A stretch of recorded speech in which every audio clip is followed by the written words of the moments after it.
Ito naman, General Torre, ask them seriously again. Kasi malapit ka na mag-retire. So, just ask them, sigurado ba kayo dito?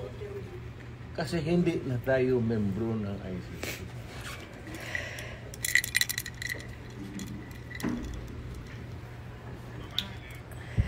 Medisina ko. Sabihin lang ng drama. Sabihin mo totoo, hindi alam nila yan. Matanda ka na, kailangan mong medisina.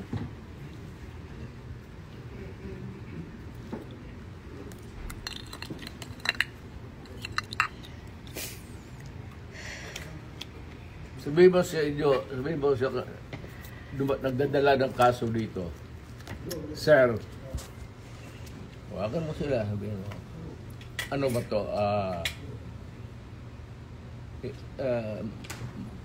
May variance kasi. Pero kung sasama ako sa iyo, huwag kang magtingin dyan, sasama ako sa iyo. Yes, sir. Thank you, sir. Total, nandito naman tayo sa government facility. Yes, so, escape is not a problem. Impossible dream. Thank you, sir. Okay lang mga parado. Ang akin lang, I might not have the chance anymore to lecture on you na the serious implications nito. Yes, sir. We have withdrawn and then you allow me to be brought to a body of which we are no longer a member. Isa yan. Kaya sabihin mo din sa prosecutor, sabi ni Mayor, kindly ponder on this seriously. Alam mo man, nabasa mo man siguro, withdraw na tayo. So, bakit mo ako dalhin doon sa international body na hindi tayo membro? Kung balang araw, per chance, kung isa sa inyo magkakaroon ng kaso, at joking ko yung mga politika to, alam mo naman politika ito. Sabihin ko siguro, doon hatakin mo yan doon sa maligayahan kayo niyan.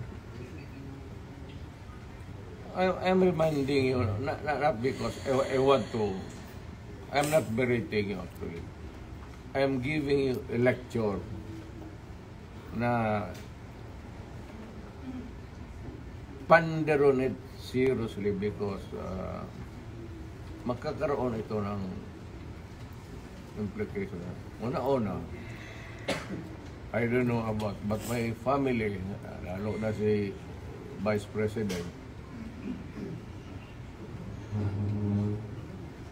if ikaw bukas mag-presidente yan,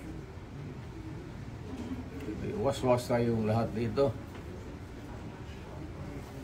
Or on a longer term, kung tatakbo yan, mananalo yan. Dahil nga sa ginawa ninyo tuloy yung ano.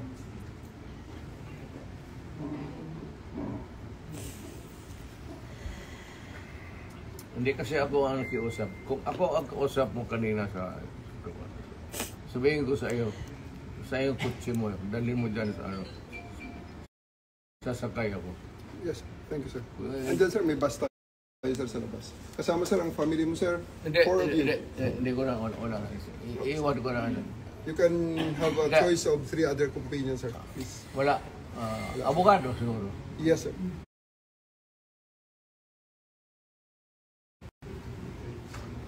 Wala man kayong ano. Wala. What's the worst that, kasi ito rin, what's the worst that they can, Hague. Malayo masyado yung Hague. Doon ka nga dalahin eh. Hindi nga papayag ang Supreme Court dyan. May mga abogado. They're actually breaking you to the Hague. Yun ang sinabi mo. That is kidnapping. That is kidnapping. Kidnapping. Kidnapping na. Would you just answer that, Mr. President, on the proper forum? Andito naman mga abogado niyo. Okay na siguro. Kaya nga, but sabihin mo yung